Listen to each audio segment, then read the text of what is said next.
तुझी नि माझी अबोल प्रीत बहरली. दिया लॅपटॉपवर अभ्यास करत बसली होती तर वीरेन तिथेच बेडवर भिंतीला लागून खाली डोके आणि वर पाय करून शीर्षासन करत होता. कानात हेडफोन घालून गाणे ऐकत त्याचे हे उद्योगधंदे चालले होते.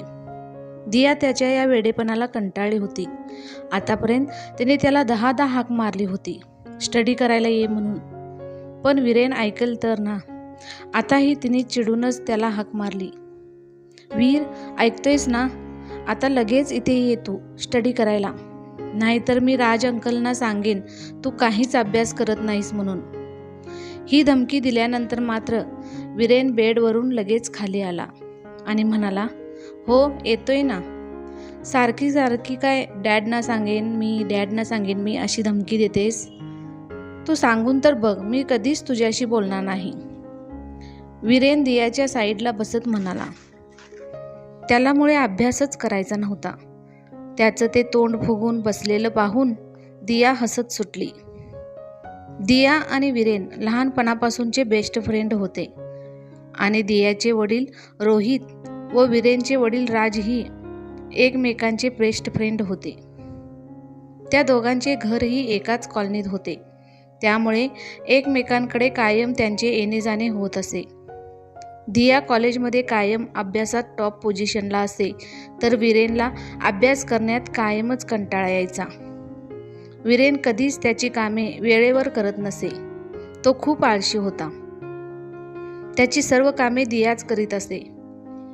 वीरेन अभ्यासात हुशार नसला तरी स्पोर्ट्समध्ये त्याचा इंटरेस्ट होता आणि त्याला गाणे ऐकण्याचाही छंद होता.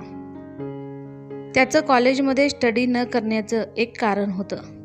त्याला वाटायचं की कॉलेज करून शेवटी त्याला त्याच्या डॅडचीच कंपनी जॉईन करायची आहे. आयुष्यभर अंग मोडेस्तोवर काम करायचेच आहे, तर आता मस्तपैकी कॉलेज लाईफ एन्जॉय करूया, हा विचार करूनच तो असं बेफिकीर जगणे जगत होता. त्याची सारी असाइनमेंट्स दियाच पूर्ण करून द्यायची, पण दियाला मात्र आयुष्यात काहीतरी करायचं होतं.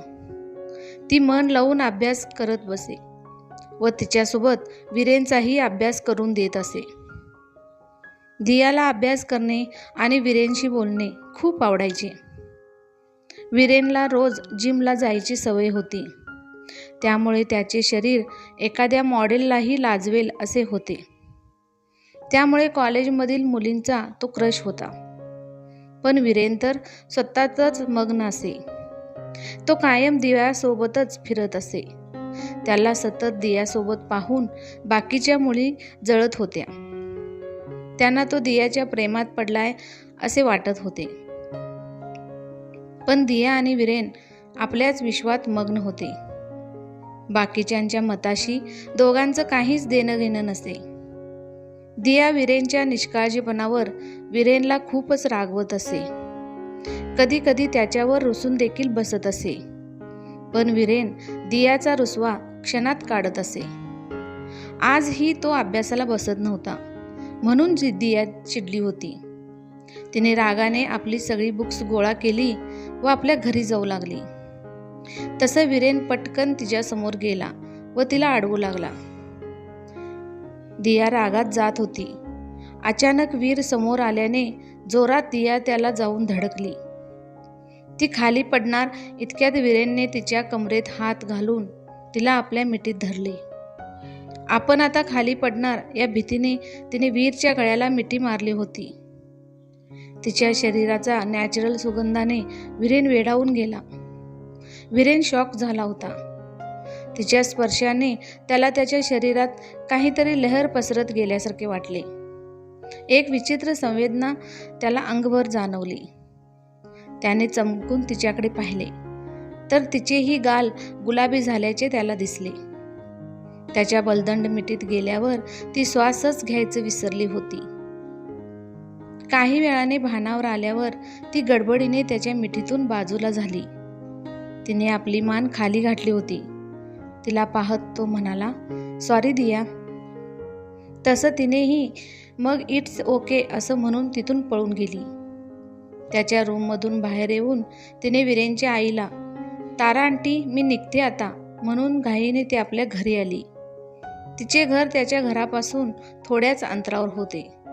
ती तिच्या रूममध्ये गेली व धाडकन बेडवर पडली. तिचे हृदय जोरजोरात धडकत होते. ती विचार करू लागली की आजपर्यंत कितीतरी वेळा वीरेनचा तिला स्पर्श झाला होता, पण आज जसे तिला जाणवले तसे यापूर्वी कधीच जाणवले नव्हते. वीरेन सोडून आजपर्यंत ती कुठल्याही पुरुषाच्या इतक्या जवळ गेली नव्हती. तिला आपल्याला काय होतंय हे काहीच कळेना, म्हणून मग तिने मनातून तो विषय झटकून टाकला. आईला कामात थोडी मदत करून पुन्हा ती अभ्यासाला बसली, तर डोळ्यासमोर फक्त वीरेन आणि त्याची ती मिठी एवढंच येत होतं. शेवटी वैतागून तिने स्टडी करणे सोडले व अंथरुणावर पडली. झोपेची वाट पाहू लागली. खूप उशिरा तिला झोप लागली. दुसऱ्या दिवशी ती कॉलेजमध्ये पोहोचली तेव्हा वीरेन अजून आला नव्हता. तिची भिरभिरती नजर त्याला शोधत होती. जेव्हा तो तिला दिसला, तिला त्याच्यावरून नजर हटवणे शक्य होईना. जणू आज पहिल्यांदाच ती त्याला पाहत होती. पांढरा लिलनचा शर्ट व निळ्या जीन्समध्ये तो एकदम हिरोज दिसत होता. त्याची ती मस्क्युलर बॉडी पाहून तिचं मन चलबिचल झालं. तिने मोठ्या मुश्किलीने त्याच्यावरून आपली नजर हटवली व आपल्या मैत्रिणीबरोबर बोलू लागली. वीरेनही तिच्याकडेच येत होता. कालपासून त्याचेही मन दियाकडेच ओढ घेत होते. त्याच्या मनात तिच्याबद्दल काहीतरी फिलिंग निर्माण होत होत्या, पण त्याला या फिलिंगचा काय अर्थ काढायचा हे समजत नव्हते. तसं पाहिलं तर वीर आणि दिया लहानपणापासूनच एकमेकांना पसंत करत होते, पण आता त्यांना एकमेकाबद्दल स्ट्रॉंग फिलिंग्ज येत होत्या आणि त्या फिलिंगचा कसं फेस करायचं हेच दोघांना समजत नव्हतं. कॉलेजमध्ये येताच वीरनं पाहिलं तर दिया तिच्या मैत्रिणीबरोबर बोलत कॅन्टीनमध्ये बसली होती. तिने पिवळा टॉप व लांब घेराचा स्कर्ट घातला होता. तिने आपले दोन्ही हात हनुवटीखाली घेऊन मान थोडी तिरकी केली होती आणि ती तिच्या मैत्रिणीबरोबर बोलत होती. तिने तिचे लांब सडक केस मोकळे सोडले होते. ती एखाद्या अप्सरेसारखी सुंदर दिसत होती. तिला तो दररोजच पाहत होता, पण आज मात्र त्याला ती वेगळीच भासत होती. तो तिच्याजवळ जाऊन बसला आणि तक्रारीच्या सुरात तिला म्हणाला, हाय दिया, आज तू माझी वाट का पाहिली नाहीस? मी तुला कॉलेजला आणण्यासाठी तुझ्या घरी गेलेलो, तर रीमा आंटीने तू कॉलेजला निघून गेलीस असे सांगितले. हे ऐकून दिया त्याला म्हणाली, वीर, अरे ते माझं थोडं काम होतं ना, म्हणून मी पुढे निघून आले. सॉरी यार. खरं तर तिला त्याच्याबरोबर कॉलेजला जायला लाज वाटत होती. आजपर्यंत ती त्याच्याच गाडीवरून कॉलेजला येत जात असे, पण कालच्या त्या घडलेल्या प्रसंगापासून तिला त्याच्यासमोर जायलाच लाज वाटत होती. हे आपल्यासोबत काय घडते तिलाही कळेना. तिला त्याच्याबरोबर एवढे 2 शब्द बोलताना पण घाम फुटायला लागला होता. तिच्या कपाळावरचा तो घाम पाहून वीरेनने तिच्या कपाळावर हात ठेवला व काळजीने म्हणाला, दिया, तू ठीक आहेस ना? ताप वगैरे आलाय की काय तुला? त्याच्या त्या स्पर्शाने ती परत एकदा शहारली. तिच्या पोटात खूप सारी फुलपाखरे उडत आहेत की काय असे तिला वाटले. ती लाजली व त्याचा हात पटकन तिने आपल्या कपाळावरून काढला व त्याला म्हणाली, मी ठीक आहे, डोंट वरी. इथं थोडं उकळतंय ना, म्हणून तुला तसं वाटत असेल. वीरेनला वाटत होती की दिया आज पहिल्याप्रमाणे मनमोकळेपणाने बोलत नाहीये.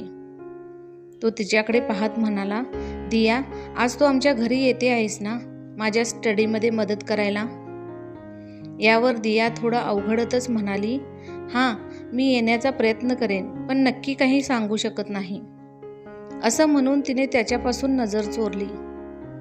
दिया तिला जमेल तसं वीरेनला स्टडीमध्ये मदत करण्यासाठी त्याच्या घरी जात होती, किंवा वीरेन तिच्या घरी येत होता. कारण वीरेनला मागच्या सेमिस्टरमध्ये अत्यंत कमी मार्क्स पडले होते. यामुळे त्याचे आईवडील चिंतेत पडले होते. कितीही समजावून सांगितले तरी वीरेनला काहीच फरक पडत नव्हता. ते रागवतील तसे तो जास्तच हट्टी बनत चालला होता. त्याने त्याला ट्युशन्सला पण घातले होते, पण काहीच फरक पडला नव्हता. त्या दिवशी त्याला त्याचे वडील खूप ओरडले होते. त्यामुळे वीरेन रागाने त्याच्या खोलीत जाऊन बसला होता. तितक्यात दिया तिथे वीरेनला भेटायला गेली होती. तेव्हा तिला त्याचे वडील म्हणाले की, दिया, वीरेन पुढे तर आम्ही दोघांनीही हात टेकले आहेत. हे असं किती दिवस चालणार? तो अभ्यासावर काडीचेही लक्ष देत नाही. मान्य आहे की तो पुढे माझाच बिझनेस सांभाळणार आहे, पण आजच्या घडीला अभ्यास करणेही तितकेच गरजेचे आहे. हे त्याला कळत नाहीये. तुझं तो ऐकतोय ना? तू त्याला थोडं समजावून सांगशील का? आणि तुला जमलं तर त्याची थोडी स्टडीमध्ये मदत करशील का? हे ऐकून वीरेनच्या वडिलांना तिने म्हटले, हो राज अंकल, मी त्याला समजावून नक्की सांगेन. तुम्ही काहीच काळजी करू नका आणि त्याला अभ्यासातही मदत करेन. असं म्हणून ती वीरेनच्या रूममध्ये गेली होती.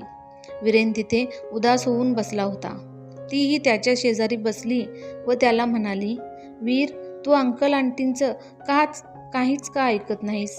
ते किती काळजी करतात तुझी. वीरेन हे ऐकून गंभीर होऊन तिला म्हणतो, पण दिया, मला स्टडी करायला खूप कंटाळा येतो ग. मला त्यातलं काहीच कळत नाही. उगाच तू आहेस म्हणून आजपर्यंत मी पास होत गेलो, नाहीतर माझं काय झालं असतं कुणास ठाऊक. त्याचे हे बोलणे ऐकून तिला वाईट वाटले. ती त्याचा हात हातात घेऊन त्याला म्हणाली, वीर, मी तुला मदत करेन. आपण दोघेही तुझ्या नाहीतर माझ्या घरी रोज स्टडी करत जाऊ. चालेल ना तुला? यावर वीरेन सहमत झाला होता. तेव्हापासून ती आणि तो एकत्र स्टडी करत असत.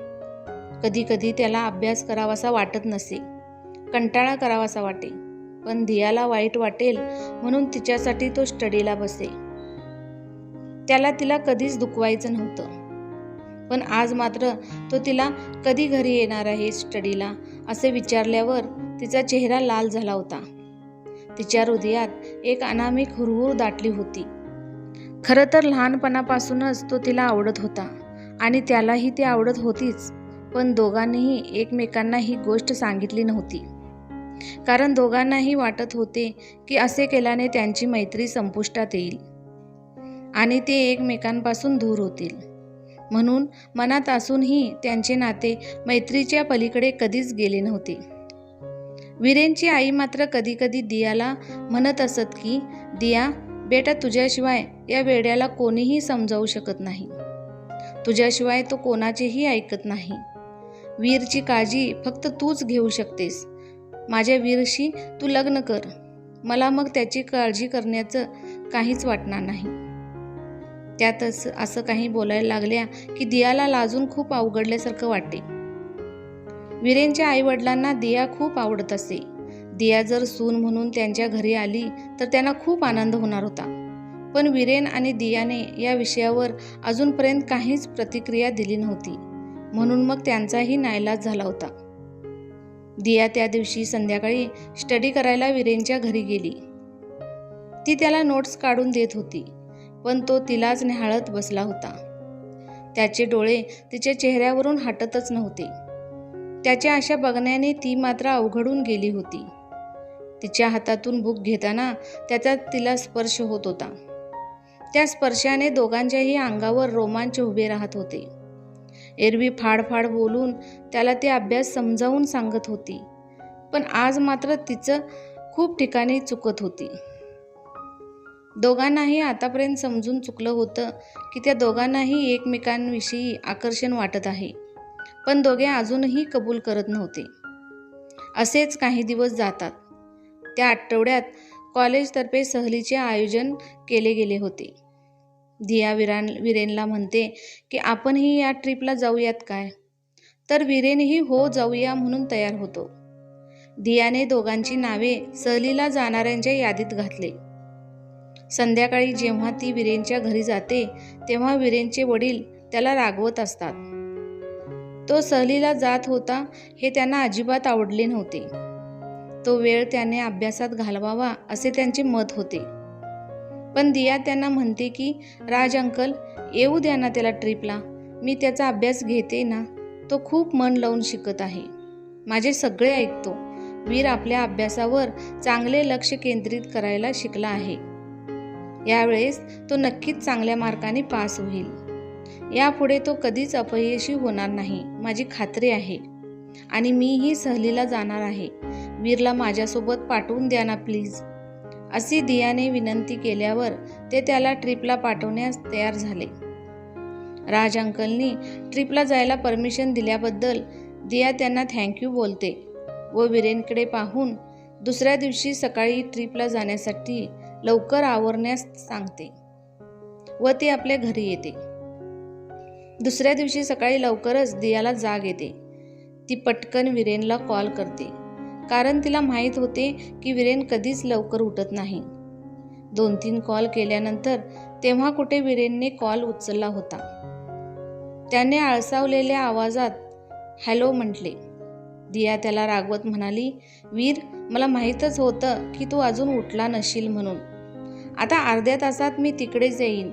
तोपर्यंत तू तुझं आवरून तयार हो, नाहीतर आपल्याला लेट होईल मग जायला. यावर वीरेन तिला म्हणाला, रिलॅक्स दिया, मी आवरेन 5 मिनिटात. तू ये, आपण निघूयात. ओके असं म्हणून दिया वॉशरूममध्ये जाते. दिया आपलं सगळं आवरून एका बॅगमध्ये आपल्या ट्रिपसाठीचं सगळं सामान भरून घेते कारण तिथे काही दिवसाचा स्टे असतो. आणि ती चालतच वीरेनच्या घरी पोहोचते तर वीरेन अजून झोपलेलाच असतो. ते पाहून ती त्याला उठवते व पटकन आवरायला सांगते. वीरेनचं आवरेपर्यंत तिने आपल्याच बॅगमध्ये त्याचेही कपडे वगैरे भरून घेते. ती त्याच्या रूममधून बाहेर येते तोपर्यंत तारा आंटीने दोघांसाठी कॉफी केलेली असते. वीरेन आणि दिया गडबडीने कॉफी घेतात व तिथून वीरेनच्या गाडीवरून कॉलेजमध्ये पोहोचतात. अजून थोडा उशीर झाला असता तर सगळे त्या दोघांना सोडून निघून गेले असते कारण सगळे बसमध्ये चढले होते आणि फक्त वीरेनची आणि दियाची वाट पाहत होते. मग दोघेही पटकन बसमध्ये बसतात. उशीर झाल्यामुळे त्यांना मागची सीट मिळते. सर्वजण मस्ती करतात आणि गाणी गातात. मध्ये एका ठिकाणी सर्वजण उतरून घेऊन जेवून घेतात व परत बसमध्ये बसतात. आता सगळेच कंटाळलेले असतात. सगळ्यांच्या डोळ्यात झोप उतरू लागते. दियाला सुद्धा झोप येऊ लागते. मग ती खिडकीवर डोकं ठेवून झोपते. बसला जरा धक्का बसला की दिया पुन्हा पुन्हा उठत होती. ते वीरेन पाहतो आणि दियाचे डोके आपल्या खांद्यावर ठेवतो. मध्येच अचानक बसचे ब्रेक दाबल्याने दिया वीरेनला घट्ट पकडते आणि ती त्याच्या छातीवर डोके ठेवते. तिचं अशा रीतीने त्याला घट्ट धरणं वीरेनला खूप आवडतं. वीरेन थोडासा दियाच्या बाजूला होतो आणि दियाच्या कमरेवर हात ठेवून तिला आपल्याकडे ओढतो आणि आपल्या मिठीत घेतो. तसे दोघे एकमेकांच्या जवळ येतात. दिया झोपले असताना दियाचे ओठ वीरच्या मानेला स्पर्श करू लागतात आणि मग वीरला आपल्या भावना आवरता येत नाहीत. त्याला स्वतःवर ताबा ठेवता आला नाही आणि दिया त्याच्या इतकी जवळ आली होती की तिचे श्वास त्याच्या श्वासात मिसळत होते. तो आपले ओठ तिच्या ओठांवर ठेवतो व तिला किस करू लागतो. दियाला झोपेत आपल्या ओठांवर मऊ ओलसर काहीतरी फिरत असल्याचे जाणवते. ती डोळे उघडून पाहते तर वीरेन तिला किस करत असतो. ती अंगभर शहारते. तिला आपल्या शरीरात काहीतरी संवेदना होत आहेत हे जाणवतं. तिलाही तो किस हवासा वाटतो. दियाही आवेगाने त्याला किस करते. दोघेही एकमेकात हरवून जातात. वीर दियाला प्रेमाने आपल्याकडे खेचतो आणि दोघेही एकमेकांना खूप वेळ किस करत राहतात. मग अचानक बसला धक्का बसतो आणि ती दोघे भानावर येतात. आता दोघेही एकमेकाकडे पाहू लागतात. वीरेन तिला म्हणतो, सॉरी दिया, मला कळलंच नाही काय झालं ते, आणि मी तुला ते किस. वीरेन तिला आपल्या चुकीची कबुली देतानाही घाबरायला लागतो कारण त्याला वाटतं की यामुळे दियाला राग आला तर ती आपल्याशी बोलणे बंद करेल. पण वीरेन काही बोलायच्या आधीच दियाने वीरच्या ओठांवर बोट ठेवलं आणि म्हणाली की नाही वीर, झालं ते चांगलं झालं, मला ते आवडलं. काही दिवसापासून मी तुला ही गोष्ट सांगावी म्हणते. मला लाज वाटत होती त्यामुळे सांगू शकले नाही, पण आज सांगते. माझे तुझ्यावर खूप प्रेम आहे वीर. हे सर्व सांगताना दिया खूप लाजत होती. तिचे गाल गुलाबी झाले होते. तिने आपल्या प्रेमाची कबुली दिल्यामुळे वीरेनला खूपच आनंद होतो. तो प्रेमाने दियाचे दोन्ही गाल आपल्या तळहातामध्ये घेतो व तिच्या डोळ्यात डोळे घालून तिला म्हणतो, दिया, मी सुद्धा तुझ्यावर खूप प्रेम करतो, पण आपली मैत्री बिघडू नये म्हणून तुला कधीच म्हटले नाही. पण आता मात्र मी तुला माझ्यापासून कधीच दूर होऊ देणार नाही. मग दोघेही एकमेकाच्या मिठीत बंदिस्त होतात. आपल्या मैत्रीचे रूपांतर प्रेमात होताना पाहून दोघेही खूप खुश असतात. आता मित्रमैत्रिणी नव्हे तर प्रियकर प्रेयसीच्या नात्याने दोघेही बोलू लागतात.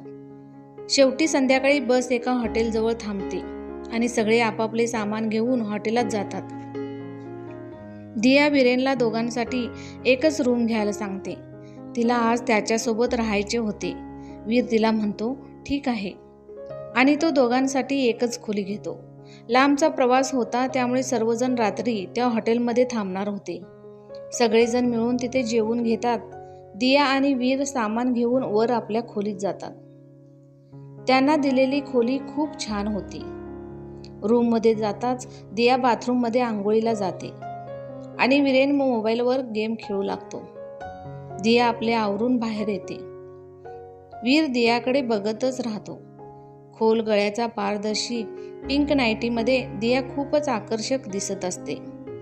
वीर तिला म्हणतो, दिया तू खूप सुंदर दिसत आहेस. दिया लाजते व मान खाली घालते. तिच्या तोंडून शब्दच फुटत नाहीत. ती ड्रेसिंग टेबल जवळ येऊन आपले केस विंचरायला लागते. तिला त्याच्याशी काय बोलायचे हेच कळत नाही. त्याला तिची अवस्था समजते. तो गालातच हसतो व आंघोळीला जातो. आंघोळ करून जेव्हा वीर बाहेर येतो आणि त्याने फक्त कमरेला टॉवेल गुंडाळलेला असतो, त्याला असं उघडं बघून दिया आणखीनच लाजते. तिच्या गालावर लाल गुलाब उमलतात. डोळ्यांच्या कोपऱ्यातून तिने पाहिलं तर वीर तिच्याकडेच येत असतो. तिचे हातपाय आता थरथरू लागतात. तो तिच्याजवळ येतो. दिया वीरकडे बघू लागते. वीर तिला मिठीत घेतो. तिला त्याच्या व त्याला तिच्या शरीराचा सुगंध वेडावून टाकत होता. तो दियाच्या मानेत आपला चेहरा खुपसून तिच्या शरीराचा गंध आपल्या नाकात ओढून घेतो. एकमेकांच्या शरीराच्या स्पर्शाने दोघांच्या भावना अनावर होतात. दोघेही एकमेकांचे चुंबन घेऊ लागतात. वीर दियाला तसंच वर उचलून घेतो व बेडवर बसतो. दिया आता त्याच्या मांडीवर असते. तो तसाच तिच्या ओठांशी खेळत तिच्या केसांच्या कपाळावर आलेल्या बटा कानापाठीमागे सारतो. तो आता जोरात तिला डीप किस करत असतो. दियाला तिचा श्वास अपुरा पडायला लागतो. ती त्याच्या छातीवर दाब देऊन त्याला दूर करायचा प्रयत्न करते. तो ती काय म्हणते ते समजतो आणि तिच्या ओठांना आपल्या ओठांमधून मुक्त करतो व तिच्या कानावर आपले ओठ अलगद ठेवतो. तिथे तिला किस करून तसेच ओठ खाली तिच्या मानेजवळ आणून तिच्या कॉलर बोनवर आपल्या दातांनी बाईट करतो. तशी दिया त्याच्या मिठीत गुदमरते. तिला आपल्या शरीरात करंट खेळत असल्यासारखे वाटते. न राहून ती वीरला आणखी घट्ट मिठी मारते. त्यांच्या प्रेमाची आग आता आणखीनच भडकलेली असते. दोघांनाही एकमेकांच्या मिठीतून आता दूर व्हायचे नव्हते. वीर दियाला मांडीवरून उतरून बेडवर झोपवतो. तो दियाकडे पाहतो. त्याची नजर तिला काहीतरी विचारत असते. तिला तो काय विचारत आहे हे कळते. ती क्षणभर विचारत पडते, पण दुसऱ्याच क्षणी ती आपल्या डोळ्यांनी त्याला संमती देते. मग वीर तिच्या पायापासून वरपर्यंत तिच्या शरीरावर आपल्या ओठांनी प्रेमाची मोहर उमटवत जातो. त्याच्या प्रत्येक स्पर्शाने ती शहारत जाते. वीर तिच्या नाईटीच्या बंधांना हाताने बाजूला करतो. क्षणात दोघांच्या मधला कपड्यांचा आडसर दूर होतो. सर्व काही विसरून दोघे एकमेकांना बेभानपणे प्रेम करू लागतात. दिया स्वतःला वीरला सुपूर्द करते, कारण तिला विश्वास असतो की वीर तिला कधीच धोका देणार नाही. ती त्याच्या मिठीत विरघळून जाते. थोड्या वेळाने शांत होऊन दोघेही एकमेकांच्या मिठीत झोपी जातात. दुसऱ्या दिवशी सकाळी दियाला जाग येते. ती पाहते वीर तिच्याकडेच पाहत असतो. त्याच्या डोळ्यात तिच्याबद्दल खूप सारं प्रेम तिला दिसतं. वीर पुढे होऊन तिच्या ओठांवर ओठ टेकवतो व म्हणतो, गुड मॉर्निंग दिया. ती लाजते व म्हणते, गुड मॉर्निंग वीर. तिला आता रात्रीचा प्रसंग आठवत असतो. ती वीरला म्हणते, वीर काल आपण जे केलं ते बरोबर होतं काय? तसं वीर तिच्या गालावर हात ठेवून म्हणतो, हो दिया, खूप दिवसांनी माझं प्रेम मला मिळाले. मी आणि तू आता एक आहोत. मी तुला माझ्यापासून कधीच दूर होऊ देणार नाही आणि तुझ्याशिवाय आता माझे जगणेही कठीण आहे. तेव्हा दिया, तू माझ्यासोबत लग्न करशील का? वीरचं बोलणं ऐकून दियाचं हृदय धडधडायला लागतं. ती त्याला खुशीने होकार देते. तो तिला आनंदाने कडकडून मिठी मारतो. परत एकदा ती दोघे एकमेकात हरवून जातात. दोघेही एकत्र राहण्याचा निर्णय घेतात. एकमेकांच्या सहवासात ती ट्रिप दोघेही मस्त एन्जॉय करतात. जेव्हा ट्रिपवरून परत घरी जातात तेव्हा आपल्या लग्नाबद्दल घरच्यांना सांगायचे असे ठरवून जातात. दोघांचेही कुटुंब एकमेकांना ओळखत असते, त्यामुळे दोघांच्याही घरून त्यांच्या लग्नासाठी होकार मिळतो. दुसऱ्याच दिवशी दियाचा वीरेनला फोन येतो. दिया बोलते, हॅलो वीर. तिचा आवाज ऐकून वीर म्हणतो, हॅलो दिया, बोल ना, मी आत्ताच तुला कॉल करणार होतो. दिया लाजत म्हणते, हो का? ऐक ना, माझ्या आईबाबांनी आपल्या दोघांच्या लग्नाला हो म्हटलं आहे. यावर वीर तिला म्हणतो, दिया, माझ्या आईबाबांनीही होकार दिला आहे आणि मी संध्याकाळी आईबाबांसोबत तुझ्या घरी येणार आहे. दिया एकदम खुश होऊन बोलते, लवकर ये, मी वाट बघेन. आज दोघेही खूप खुश असतात. दिया तिच्या पालकांना सांगते की वीरचे पालक संध्याकाळी येत आहेत. तेव्हा तिचे आईवडील त्यांच्या स्वागताची तयारी सुरू करतात. संध्याकाळी दिया तयार होऊन बसते. वीरेन त्याच्या आईवडिलांसोबत दियाच्या घरी पोहोचतो. दिया आणि वीर सर्वांना नमस्कार करतात. दोन्ही कुटुंबे त्या दोघांच्या लग्नाविषयी बोलतात. वीर आणि दियाचं फायनल इयर झाल्यावर वीरने आणि दियाने वीरच्या डॅडच्या कंपनीत काम करायचं असं ठरलं आणि त्यानंतरच त्या दोघांचं लग्न करून दिलं जाईल अशी अटही घातली. वीरला आणि दियालाही ही अट मान्य होती. लग्न ठरल्याच्या खुशीत सर्वजण एकमेकांना मिठाई भरवतात. दिया आणि वीर दोघेही खूप खुश असतात. जीवाभावाचा फ्रेंड आता आपला जीवनसाथी झाला आहे याची खुशी त्या दोघांच्याही चेहऱ्यावर होती आणि डोळ्यात येणाऱ्या उज्ज्वल भविष्याची स्वप्ने दिसत होती. ही कथा जर तुम्हाला आवडली असल्यास आणि अशाच हृदयस्पर्शी, रोमांचकारक प्रणयकथा, रहस्यकथा, बोधकथा तुम्हाला वाचायला आणि ऐकायला आवडत असल्यास प्लीज लाईक, शेअर आणि सबस्क्राईब करायला विसरू नका. धन्यवाद.